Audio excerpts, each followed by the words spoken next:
Hey everyone, welcome back to my channel. Do you like the new intro? Today I'm going to be drawing opposites as character designs. I also have a huge announcement, so stick around because it's going to be sometime random in the video.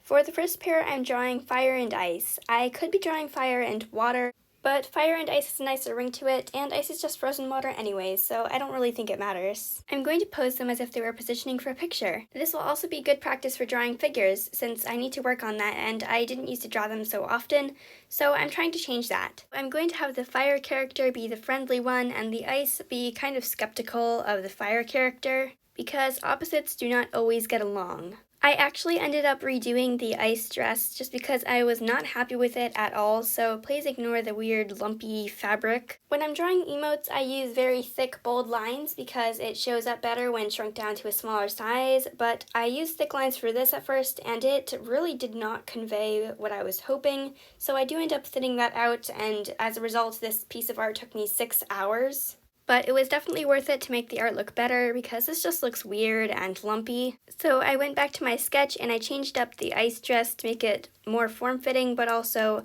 a little bit more flowy, which definitely looks better. I also started using a much thinner line for my line art and I like it a lot more now. I also softened the spiky icicles that the ice character has for hair. And I am so much more satisfied with this line art than the last, so let's go on to the coloring.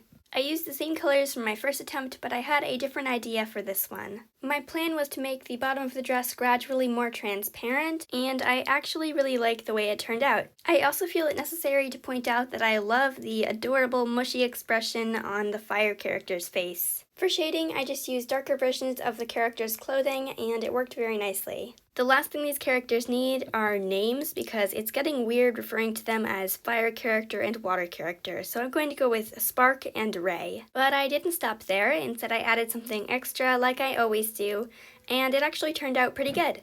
I think these two go together so nicely, and I'm very satisfied with them. When in doubt, turn to your fan base. I didn't have any more ideas for opposites other than day and night, which I've actually already covered in a previous video. So I asked around and the first suggestion I got was quiet and loud. I actually really like that, so let's draw it.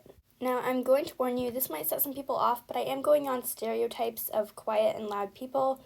So I am going to go with a cheerleader for the loud person and a bookworm for the quiet person. This does not mean you have to be a cheerleader or a bookworm to be quiet or loud. Just a heads up that this drawing is not going to be super realistic, although looking at my style, nothing's really realistic, just putting that out there. So onto the drawing, I'm making the quiet one a little bit awkward and more like she'd rather just be on her phone, which is relatable to a lot of people, especially in these times. I gave the loud character a cheerleading uniform, or at least the best I can do, and I am giving the quiet character much more simple clothing, because she doesn't really care what she looks like on the outside, and it's more of an internal thing, not to get all sappy on you. Now, I made a mistake while inking this, and you might have already noticed, but the lines are so thick. It really ruins it. I think I might have liked this better if I used thin lines, but no, I went with the thick lines, and now it looks strange. But let's just make the best of the scenario and move on to color. I tried to give the loud character blonde hair, but that didn't really work, so I ended up tuning that to reddish blonde and it looked much better.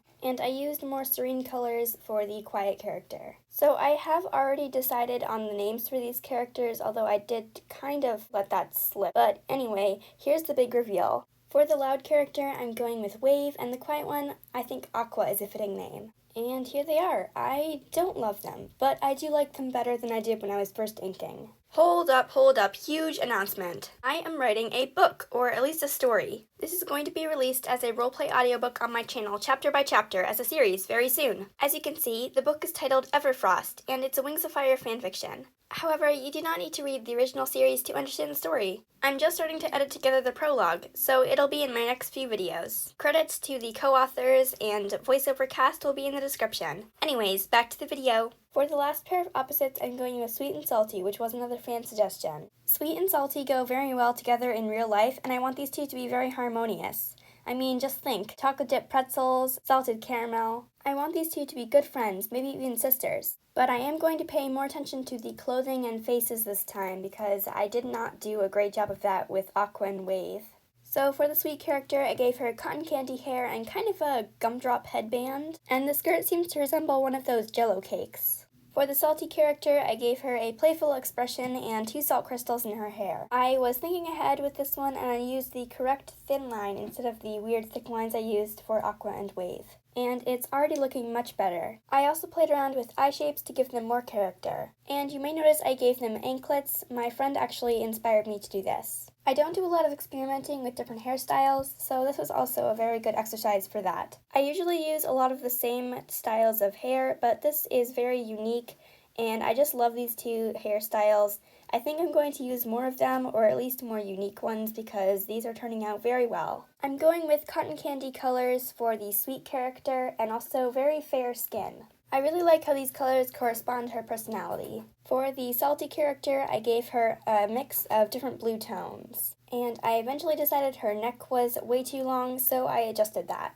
I couldn't wait to name these 2, so I went with Gumdrop and Crystal. For shading, I used blue for Crystal and darker pink and purple for Gumdrop. I really love how these 2 turned out, and I definitely think they could pass for siblings. These are probably my favorites out of the 3 pairs of opposites that I did. But don't take my word for it. Let me know what you think in the comments below. If you made it to the end of the video, leave a comment with the word churro in the description. Thanks for watching. Stay creative.